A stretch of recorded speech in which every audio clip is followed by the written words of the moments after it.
Hello, Stitchers. Welcome to Stitch Please, the official podcast of Black Women Stitch, the sewing group where Black Lives Matter. I'm your host, Lisa Woolford. I'm a fourth-generation sewing enthusiast with more than 20 years of sewing experience. I am looking forward to today's conversation, so sit back, relax, and get ready to get your stitch together. Hello, everybody, and welcome to the Stitch Please podcast. This is the official podcast of Black Women Stitch, and I'm your host, Lisa Woolford. Very happy, thrilled, and delighted to be talking today with Carole Lyles-Shaw. Carole is a amazing quilter whose focus is in the modern quilt tradition. And so I'm very happy to have her here. I also have to say that I met Carole a few years ago at the 5440 retreat. An African American Quilt Guild was celebrating their 25th anniversary. They had a retreat, and I met Carole there, and it was such a blessing to meet her. I was coming from a place where I knew, of course, about the robust African-American quilting tradition, but I didn't know very many other African-American quilters in my own community. And so to go to this retreat and see this staggering work by a variety of different aesthetic traditions from Black women, and Carole was there teaching a class in, it might have been curves, Parisian curves. Am I messing that title up? But she was teaching something, and then we went to dinner, and it was just a really wonderful time to see so many Black women in positions of creativity, but also in creative leadership. And Carole was one of those people. And so this was long before Black Women Stitch was what it is now. It was still very much a strong idea, and I was still wanting to have a retreat, and Carole was so patient with every question I had with, how do I do this? Or what do you think about that? She was just amazing. And so I'm really glad to be here and talking with her. Carole, welcome, and thank you for all that you do. Thank you so much, Lisa. I love that introduction. Well, you are absolutely fantastic. You really are. So I'm so glad to be able to have this conversation with you, especially about your sewing story. And so can you tell us a bit about your sewing story? How did you get started? How did you get started down the path of quilting? Love to share it. And first of all, I am honored to be here. I do remember our meeting and how we just clicked and talked about so many things. And I was in awe of your sewing skills, that those garments you were making. It seemed like magic. Suddenly they were there. But my sewing story begins many years ago when I lived in Baltimore, which is home. Shout out to Baltimore. And I one day woke up and I was 40, probably, I'm sure, in years in age, 40 years in age. And I woke up one day and decided that I was going to make quilts for my nieces and nephews. I did not sew. I did not own a sewing machine. My goodness. You just had, you know what I like to do? My nieces and nephews need quilts in their lives, and they need me to be the one to make them. Okay, so you started with this idea. That's right. I describe it as an angel just sitting on my shoulder, whispering in my ear. That's the only way I can explain it. Excellent. So from there, I went to the library. I got some books. I went to Joann Fabrics and bought some fabrics based on what those books said I should buy.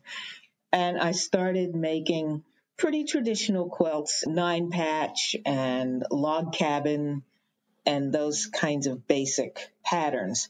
I also looked at magazines and so forth. But then I stumbled across the art quilting world. And that was great for me because even as I was making the quilts for my nieces and nephews, I was changing up the patterns because I just didn't want to make 7,500 half square triangles over and over. That was just too boring.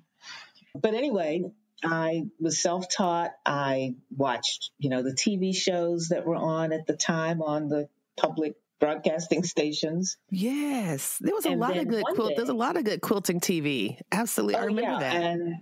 and then it was just a couple of people who were making those videos, a couple of women, and I just admired what they were doing, and just it was just a wonderful world. But there weren't a lot of resources then, like now. It's 1,000-fold bigger in terms of resources for self-taught quilters. But one day I went to an art quilt exhibit at a local community college near my house, and I looked across the room and I saw another African American woman there. And then I realized that she and I were the only ones in the room in this gallery who were African American. She came immediately over to me, and as I describe it, she just scooped me up in her arms, and she introduced herself. Her name is Barbara Piatilla, and she mentioned that she had quilts in the exhibit, and I had been admiring her quilts, and I told her who I was and that I was a budding quilter just getting started. And she said, "Come with me. You got to join our group. I got some people you need to meet." She had started the African American Quilters of Baltimore, and that guild had been going for a while. So I went to the first meeting, met a whole bunch of quilters, and I brought some of the quilts that I had been playing around with. And those women were so generous and excited. Now, at the time, Barbara was the only art quilter in that group.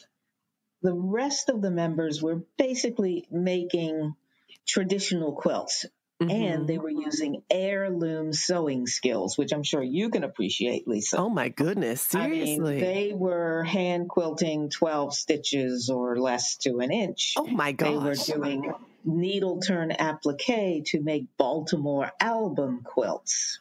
I mean, their skills were deep. They looked at what I was doing and how I was starting to move into art quilting. And I brought up, I think, a couple of my traditional quilts too. And they said, "Carole, you're doing interesting things, but I think you need to learn how to sew because you really don't want those quilts to fall apart the first time they get washed." Oh my gosh. I said, "No, I don't. Teach me." So they did. The generosity of spirit is just, it still warms my heart to this day. I always give them credit for helping me really launch my career, because I had ideas, but I didn't really have the tools to execute them. So they gave me some really good fundamentals. And to this day, I can do needle turn applique. I don't. But you can. But that is the point. But there's do precision piecing if I really want to. But it's all thanks to them. They taught me that. And they taught me a lot of other things. They taught me about color and design and fabric and just all the things we need to know as people who love textiles. At the same time, I was really also in lots and lots of art museums and galleries looking at modern art, because that's where my design aesthetic really comes from. So that's how I got started. There is so much about this story that I absolutely love. I think one of the first things that stands out to me is I have, of course, been in this position of being like the lonely only Black person in the place, or the way that we can find each other. Like we go to the sewing expo and there's thousands of people there and a handful of Black women. And for the most part, when we see each other, we stop and speak. That's a basic courtesy. Yes. But then we could have a conversation. Where are you from? What do you do? Really, I have gained so much from just these random chance encounters. I remember once we went to the Biltmore, which is this fancy house in Asheville, North Carolina. And I mention it because we did this for vacation 2 years ago. And I'm telling you, Carole, I was playing my favorite game, which is I'll give the kids $1 for every Black person I happen to see in this place. I'm like, we're not going to see any Black people here today. And for everyone I see, I'll give y'all $1, and I will keep all of my money, because the only Black people we're going to see are the ones in this car. But we met this Black lady, and she was like it was me and my kids and her. And she turned out to be a photographer, and we had this great conversation. She was in the AFL-CIO leadership. And at the end of the day, it turned out she was a photographer. My son, who was like maybe 12 at the time, was getting into photography. She sends him an actual camera in the mail. She sent him a Nikon camera. She was like, I have this extra camera. I would love to give it to a new photographer. And she did. She said, girl, I'm just saying, I love Black women because we know how to take care of each other. And that is at the best of times, this is what we do for each other. And so the idea that you were at this art quilt exhibit, and there's another Black woman there whose work you just happen to be admiring. And instead of just receiving the praise, she wants to connect with you. And another thing about that story is that you took your quilts, you are very new at this, and you go to this collection of women who are extraordinarily skilled at sewing and extraordinarily skilled at quilting, and with the heirloom techniques, like you said, the needle turn applique, hem stitch, 12 stitches to the doggone itch by hand. What? I mean, just incredible. And instead of saying, oh, girl, what on earth do you think you are doing? Why are you bringing that stuff in here? That's weak sauce. Say, this is what you're doing. You've got good instincts. Let us get your skills up. We're going to help you level up. And they did that without shaming you, without making you feel like you were not capable. And that's something that I just really love. And I do remember going to the library to get quilt books. I remember actually putting in order request for our library to buy certain quilt books, because the internet just wasn't as popping as it is right now. And you couldn't just find everything that you needed with the click of a few buttons.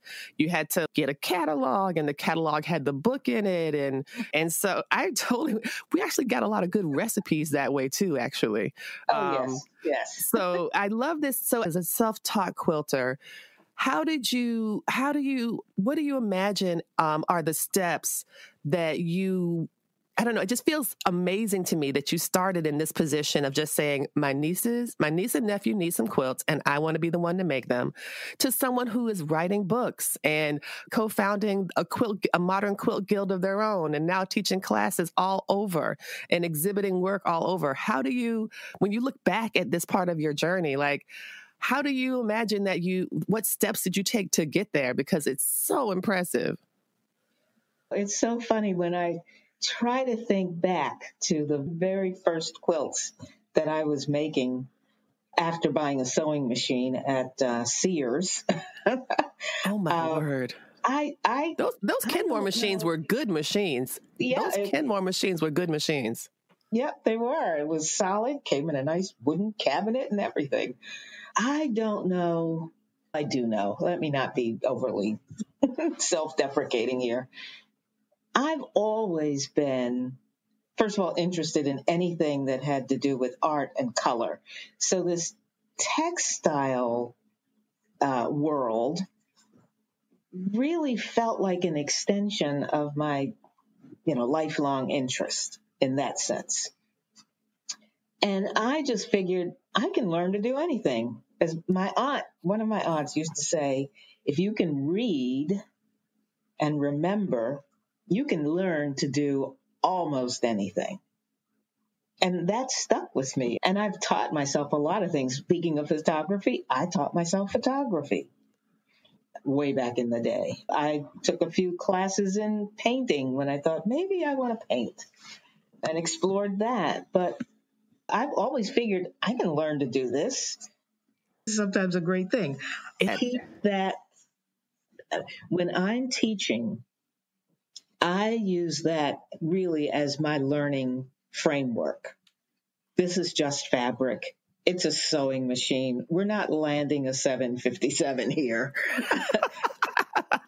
You can learn to do anything here. It may take you a little while to get that level of skill, to master it, but the fundamentals, anybody can learn this. Anybody. If a 5-year-old can sit in front of a sewing machine and sew a seam, what's so hard?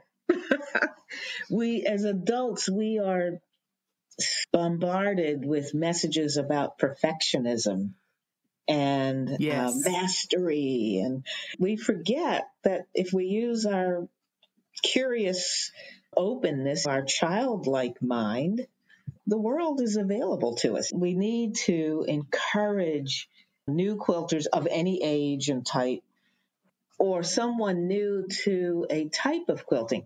My classes are very much grounded in, of course, modern quilting and improvisation.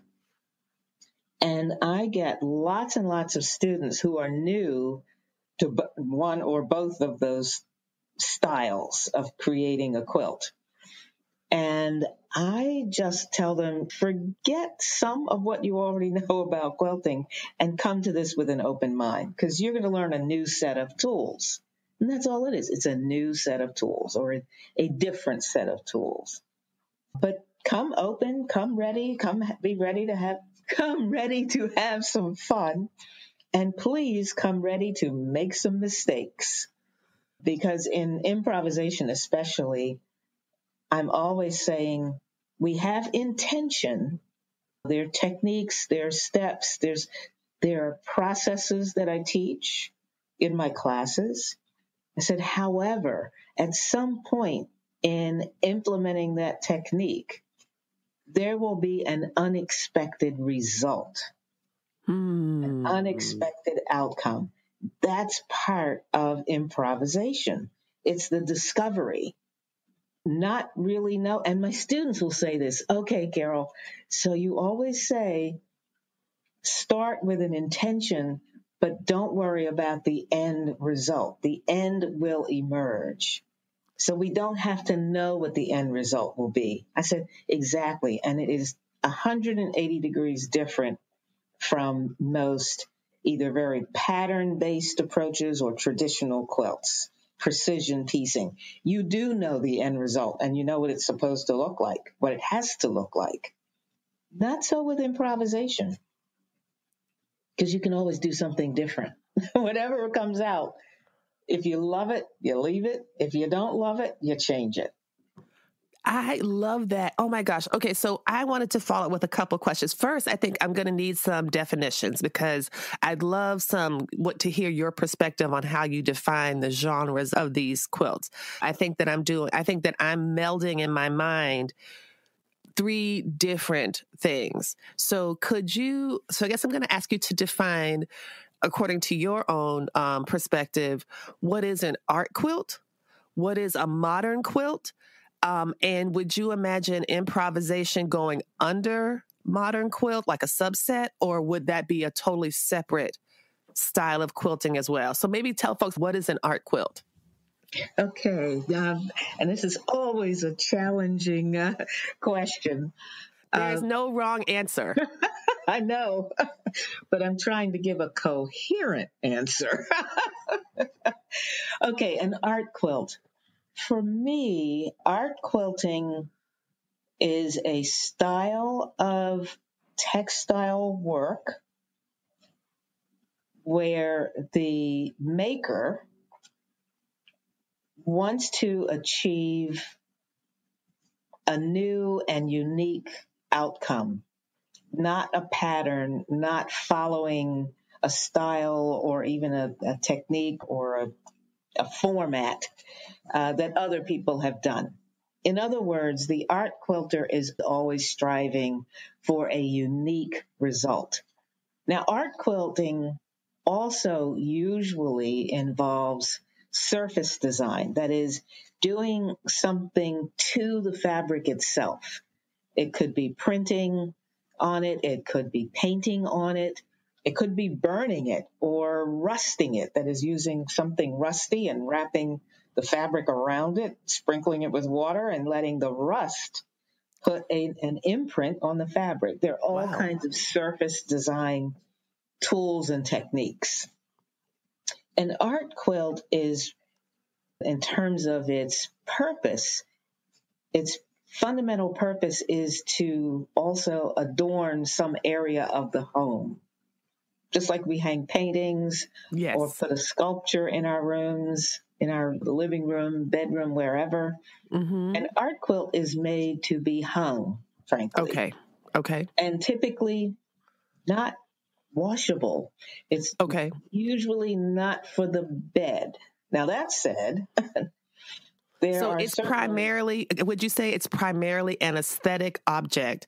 And by aesthetic object, I'm saying that it's like it's untouchable. It's that the value of it is what happens when someone looks at it. Like when you go to a gallery or you have it in your home, it's about it's about the sensations or the thoughts that art piece prompts in the viewer. That's how you engage an art quilt, through looking at it, through, as opposed to holding it or sleeping under it or something like that. Does that sound? That's perfect. Now, that said, there are art quilters who make their quilt and who sleep under it for a night or two or three before it's given to whoever, might purchase it or be put on display somewhere. Why do you think people do that? That's interesting. I think it's, and I have done it too with some of my larger art quilts. I think it's a last moment bonding with the piece itself, the quilt itself.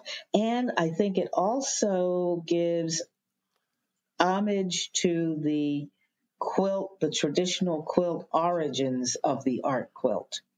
Art quilting is also grounded in traditional quilt making, made for the bed to cover and comfort and keep people Mm-hmm. warm. Mm-hmm. And I think at least that's my thinking about what prompts us to do it. Like we're huddling and cuddling and loving it before we send it out into the world. Oh, that's beautiful. Yeah. With textile, as in many of the plastic arts, I guess we call them, where Mm-hmm. you're manipulating with your hands, quilt making is very much a hands-on process. Yes. Even if you're printing photographs onto a piece of fabric to use in an art quilt, it's very physical art. And the hand on textile that goes back thousands of years in human Yes. history. So there's That's a so true. genetic memory there, I think. Yes. Yes. Yes. That's true. So That's that's absolutely art true. quilting. Okay. So how does the modern quilt then compare to the art quilt? I guess I'm trying to think about, do we see these as things that might be siblings, right? There's the art quilt and then the sibling would be the modern quilt. Or do we see this as a hierarchical relationship? The art quilt then births begats the modern quilt. I guess if I were going to use a metaphor, maybe it's a solar system. Oh, I It's just love that. Look at occurring you. to See, me. you're an artist. That's why you think like that. And for me, the sun in our solar system, the sun would be traditional quilting. All those quilts made by hundreds, thousands, millions of women and men over the years, who actually, maybe I want to change this metaphor a little bit. But anyway, if we think of all textile making as the sun, Okay. I'm gonna broaden this. All I love textile it. making is the sun. And then the first planet that I would go to in the solar system would be the planet of traditional quilt making. But there's another planet that's spun out of all the stuff that all the planets in our solar system were made from, another planet called art quilting. And then there's another planet called traditional quilting. And then there's another planet called modern quilting. And modern quilting comes from the same source, that sun, and it's very much related to traditional quilting because modern quilts start with the block, the traditional block, the Yes. square the half square triangle. It's the hexagon. Those are the basic building blocks of traditional quilting and modern quilting. However, when you get to the modern quilting planet, what happens to those blocks is very different. We have very new, fresh color schemes that are constantly actually being reinvented. When most modern quilters or quilters using a modern aesthetic, when they started making quilts, they wanted to use new colors, more modern colors, late 20th century, mid to late 20th century colors. There wasn't a lot available in cotton fabric. If you wanted to find some colors that weren't muted blues and grays and muted yellows and Civil War colors and, homespun looking stuff. Yes. You had to maybe go over to the dressmaking department to find linen or cottons with different colors. Now, of course, Moda and Kona and all of them have 375 different colors of solids alone. And every year there's another new color that comes out. It's amazing. And if we wanted to find fabrics that weren't little tiny calico designs, little teeny tiny flowers, little flowers and little dots and all that stuff, you had to go to the dress department. And that's where I bought a lot of my early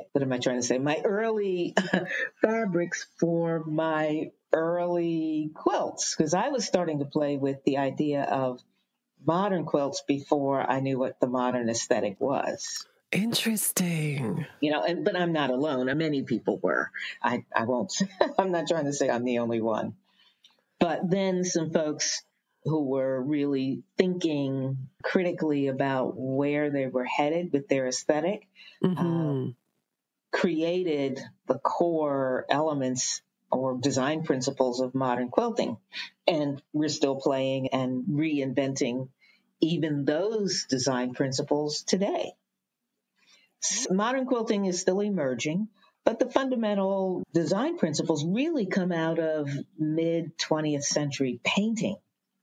Minimalist paintings influenced minimalist quilt making, meaning limited color palettes, limited lines in the design, in the blocks themselves. So minimalism.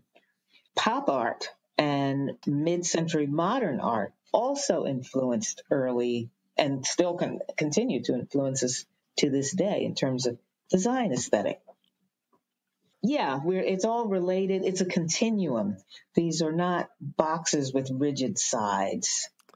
I love that metaphor. They're not boxes with rigid sides. Right. I keep changing my metaphors. These are great. I love a metaphor. The more the merrier. Yeah, and the Modern Quilt Guild, which is an international formal organization, even has a category at our quilt shows called Modern Traditional, to honor the fact that it is a continuum. And in that modern traditional category, you have to clearly show what element of traditional quilt making you are interpreting and expanding, but not so far that we lose sight of where it began.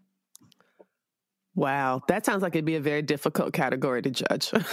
Any of the categories, and you say, okay, should it be over here in the negative use of negative space, or should it be over here in whatever, name the category? Oh my and goodness. We have an emerging trend that I absolutely love, and I will say I'm one of the early proponents of this trend, not the only, but one of the early ones, and that's called maximalism. And those are what is that? Quilts with a number of elements, but one of the elements could be very vibrant, intense color use and less use of negative space, perhaps no negative space as we traditionally define it. So it's a highly patterned vibrant, visually vibrant aesthetic. And in fact, a couple of years ago, one of the winning quilts at our annual conference con was a maximalist quilt, which was a surprise to many people because those of us who've been saying, hey, there's a new trend, maximalism, we felt very vindicated over that in our formal arena. But there are hundreds of thousands of modern quilters, or I should say quilters making modern quilts, because quilters also don't fall into any particular box. We can do whatever we want. That's right. I'm really loving this. And it really feels that the metaphor about the solar system seems like it really is a really good one to describe the aesthetic and the formal considerations of this, basically this universe of quilting. So that's a good one. Good job. I want to take a quick break, and when we come back, we're gonna talk more about. I'd love to talk more about the guild that you helped to found, as well as to talk about QuiltCon, because I've never been, and some of the classes that you teach and your books. So we still have a lot to talk about, everybody. So stay tuned. I will be back after this quick break. The Stitch Please podcast is really growing. I want to thank you for listening to the podcast and ask a favor. If you are listening to this podcast on a medium that allows you to rate it or review it, for example, Apple Podcasts or iTunes, please do so. If you're enjoying the podcast, if you could drop me a 5-star rating, if you have something to say about the podcast, and you wanted to include that, a couple sentences in the review box of Apple makes a really big difference in how the podcast is evaluated by Apple, how it becomes more visible. It really is a way to lean into the algorithm that helps to rank podcasts. So if you had time to do that, to drop a little line in the review feature of the podcast, that would be really appreciated, and it would help us to grow even further and faster. All right, everybody, welcome back. And I am speaking today with Carole Lyles-Shaw about modern quilts and the whole universe of quilting. But Carole's interest has been in the modern quilt tradition. And this interest is so profound that she is a co-founder of the Sarasota Modern Quilt Guild in Sarasota, Florida. Can you tell us a bit about the organization and what prompted you to create it? Sure. My husband and I moved to Florida. I guess it was 2012, I guess now. And I didn't have a quilt community down here. We just moved here because we liked the area. And so, because I like having community, and I miss the African American Quilters of Baltimore, my home guild there. So anyway, I had joined the Modern Quilt Guild as an individual member. And through that membership, they connected me up with another member who lived in this area. And she and I talked by phone. We visited a couple of the guild's modern guild chapters that were in our area. They were a little bit distant, but we went to their meeting. And she and I kept talking, and we decided we would start a guild that was more central to Sarasota, that would serve this region. And our thought was that we would find 5 or 10 people, and we'd be a little group, and maybe we'd become a formal chapter, maybe not. We had the first couple meetings at my house. And very quickly, we had to go find space to meet in. So you got more than 5 to 10 people that first meeting? It grew from like the first time, I guess there were 8 or 9 of us. And then suddenly there were 15 people, and then we were getting emails from people who were interested. Wow. So we said, okay, I guess we better go find some space. So we found a free space at a local library. Yay, libraries. And yes. Shout out to libraries. And we continue to meet there to this day. And my friend and I said, we want to make it an informal group, no drama, no competitiveness. We're not going to do shows. We're just going to get together and help each other learn about modern quilting. And that's what we decided to do. So we've kept that in our minds to this day. We do have a little more formal structure. We have 55 paid members. Hey, Then what a wonderful thing happened. All of a sudden we realized we had this huge waiting list of people who wanted to join the guild. that's incredible. And we had to keep it small because of the size of the space we meet in. And we didn't want to have to move to a bigger space and become a big guild. We just didn't want to be a big group of people. We wanted to keep it small, intimate, and friendly. And like I said, no drama and little Yes. structure. Anyway, fortunately, a couple of people who had been visiting with us, and one woman, in fact, who has a local quilt shop in the area, and several other people, they decided, why don't we start another guild? And so through the grapevine, I heard they were going to do this, and I called them up immediately and said, how can we help? Because we hate having this wait list. It makes us look like we're trying to be exclusive. That's not what it's about at all. We just don't want to pay for more space. That's right. That's right. It's like we have lovely free library space for the 55 of us, and we can't fit 100 in there. And so they said, oh, we're so glad that you're happy about this. I said, happy? We're ecstatic. We're over the moon. How can we help? What do you need from us? Let us know anything that we can do to help. So a lot of people from our wait list went to that startup guild. And I think there are over 60 or 70 members there. And we have only maybe, I don't know, a handful of members who belong to both guilds. So it's really two different groups. But we do a joint show. We've been doing a joint free. It's not even a show. It's an exhibit. We bring our quilts to a local park in February. And we hang them on clotheslines. It's a free event, and any member can hang, no judging, no prizes, no nothing. Just come see great modern quilts. I think I've seen some photos on your page from this event. Is it near the water? Am I thinking this wrong? Yeah, it like is. A lake or something? It's actually on the Gulf Coast. Okay. The Gulf Coast. So this particular park is on the Gulf, and you can see the water from the space that we rent to do this activity. We rent a pavilion there. So we do that, and we just exchange a lot of information and support each other in every way we can. We call ourselves sister guilds. Oh, that's wonderful. That's been a really lovely outcome of my friend and I saying, let's start a little group.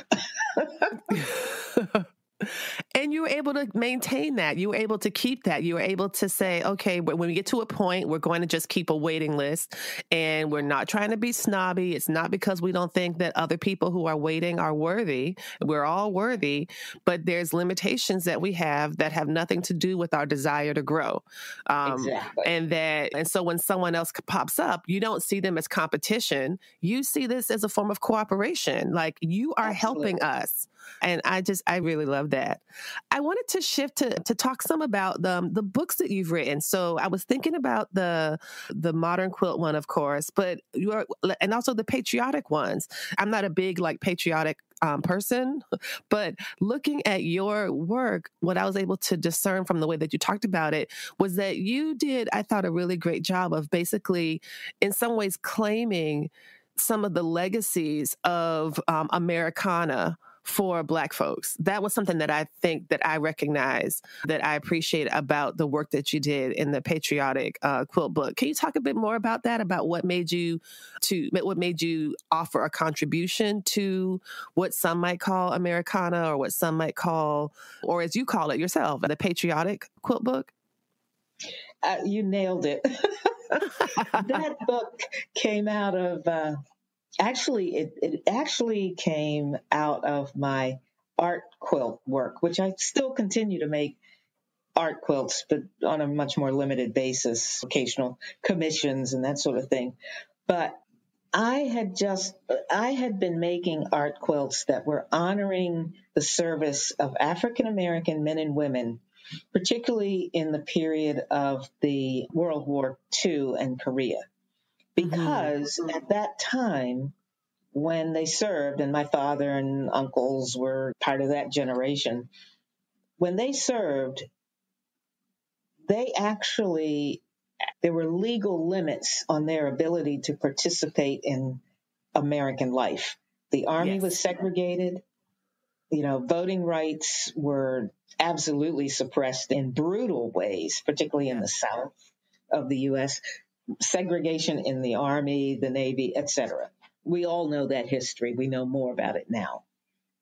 But I had discovered some memorabilia in the house of one of my grandparents.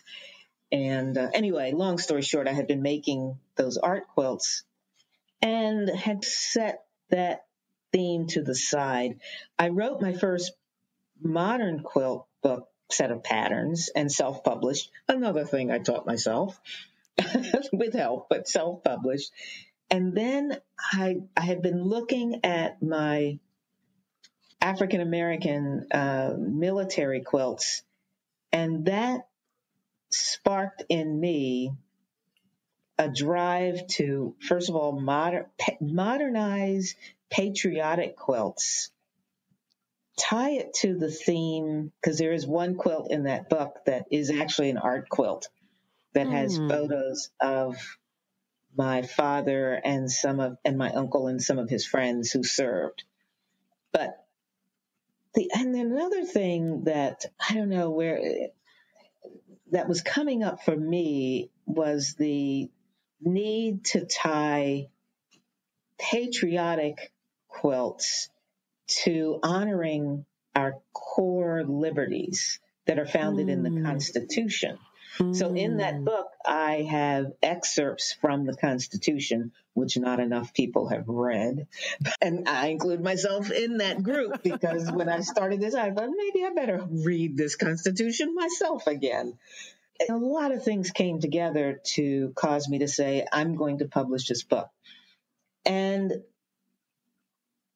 unfortunately, in the wider quilt world, patriotic quilts seem to be the province of white female quilters. And I wasn't trying to challenge that. I wanted to broaden that story. So I said, I'll just do a book. I'll do some patterns. I'll do this book. And then at the end, before I closed that design, I said, I'm adding this particular art quilt. And it's a pattern of sorts. But I wanted to end with the project that really honored where this whole interest in patriotic quilts came from. Because my art quilts, in the art quilts that I made in that series, I used a lot of traditional patriotic fabrics, but I used them in a very art quilty / modern way. Yes. It all came together in that book. And then after that, I said, I may not make another red, white, and blue quilt again. Enough. I need to move back to my colorway. So that's where that book came from. And it still sells. It's not a huge seller, but and every once in a while a guild asks me to lecture about my journey around the patriotic quilt, both art and modern quilt. So yes, I can see that. Now, the book and so would you say that your Madly Modern quilt book is a bit more popular? Do you think that there's, if you were to think about the two in terms of how you imagine the trajectory of your work, it seems that both of these fit so beautifully because it's so much, at least in my mind, about community and reclamation and who gets to do what and how, as well as empowering people with tools to do these things and to claim these things in their own lives, which that's one of the things I really love about what you're doing. Tell us about the modern quilt book. Madly Modern is interesting to me when I look back now at those patterns. I think, boy, I have personally come a long way as well. In particular, there are a couple of patterns in that book that I have turned into workshops. And one of them may actually become a third on-demand class next year. But Nice. the techniques that I talk about in that book, I've just pulled them forward and expanded what I do with the techniques. I'm not going to rewrite the book. The direction that I'm taking. You heard it here, folks, first. You've heard it here first, folks. She said she's not going to rewrite the book. So when we look up in, I don't know, 6 to 8 months and there's a new book, it's going to be a totally new one. Right. And then I'll say, oops. But what I have done is take two of the patterns in particular. One of them is the Parisian curve, which is an improvisationally cut curve block, no templates, no pinning. And I have expanded that technique, and actually I'm creating my second on-demand class around that technique. Anyway, it's coming along. I have started filming and I've got a couple of hours done and probably 4 more hours of filming to do. But when I look at what I described in the book versus what I teach in the live workshops around that technique now, I've really, I dive deep into what you can do with that process. My first on-demand class also came out of the improv curve. Oh, It's the mid-century modern workshop. nice. And that's a very popular on-demand class.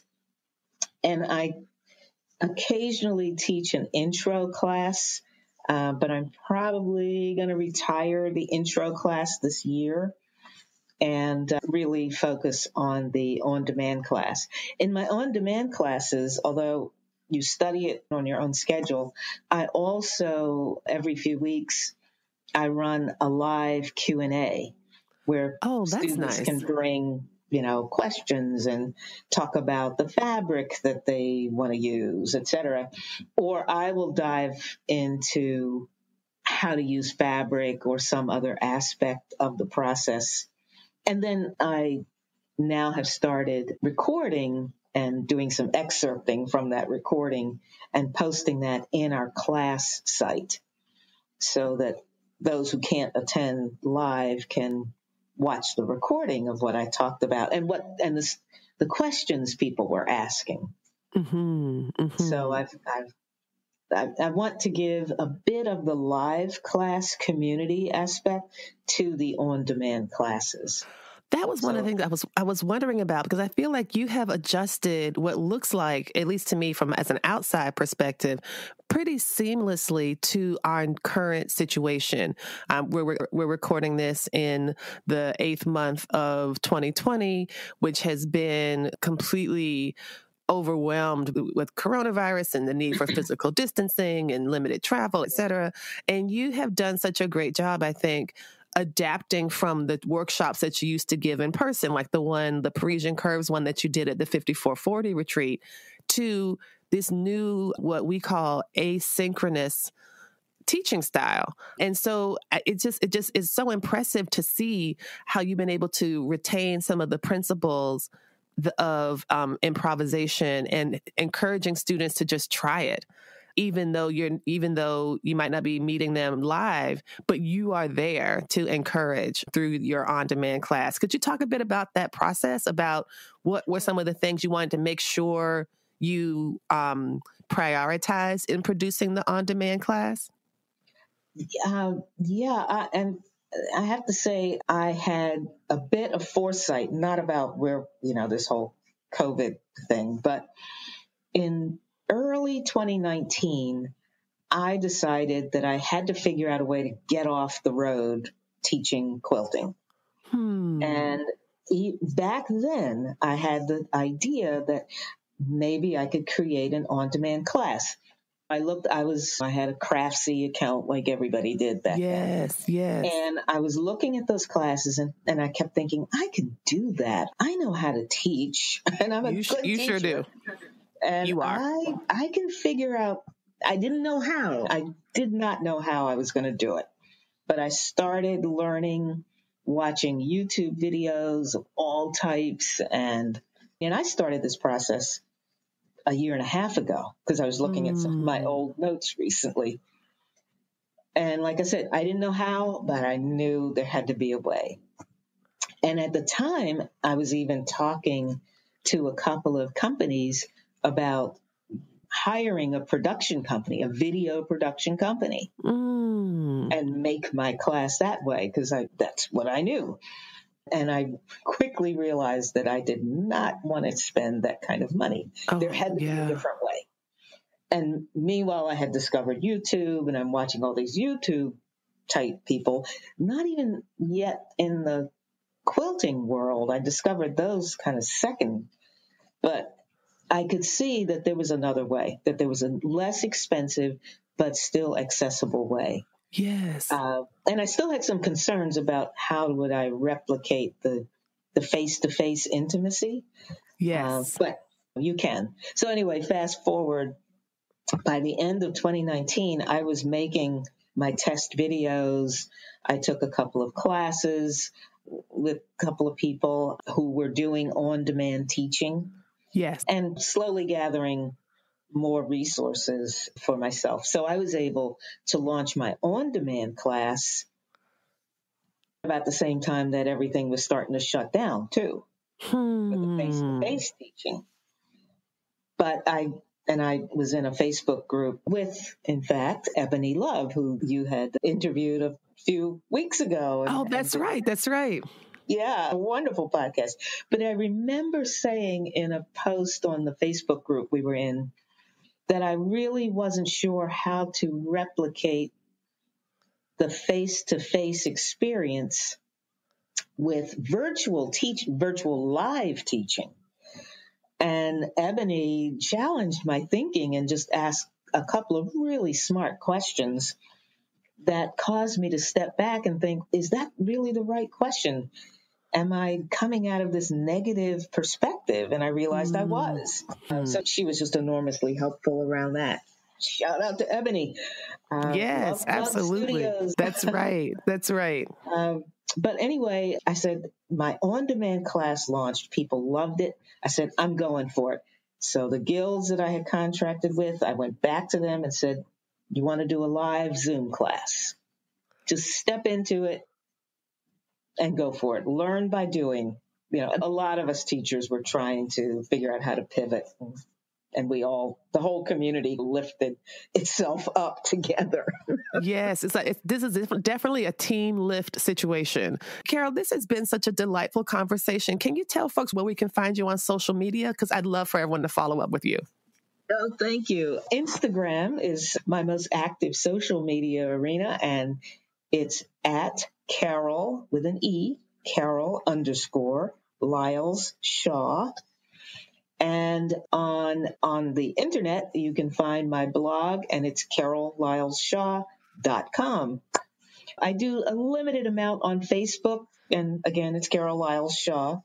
But most of my Facebook work are private groups for classes. But Instagram and my blog, and Carole Lyles-Shaw, you can find me. That sounds perfect. Thank you so much, Carole. This has been a delightful conversation. I'm so thankful to you. Thanks for being here with us today. Thank you, Lisa. And thanks everybody for listening. You've been listening to the Stitch Please podcast, the official podcast of Black Women Stitch, the sewing group where Black Lives Matter. We appreciate you supporting us by listening to the podcast. If you'd like to reach out to us with questions, you can contact us at blackwomenstitch@gmail.com.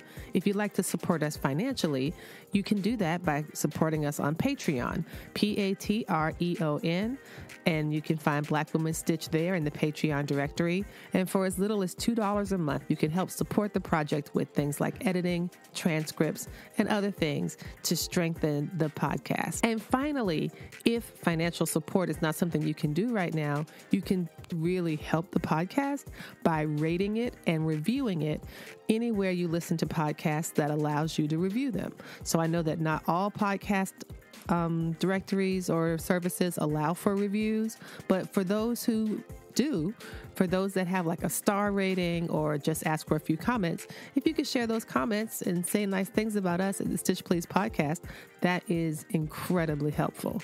Thank you so much. Come back next week and we'll help you get your stitch together.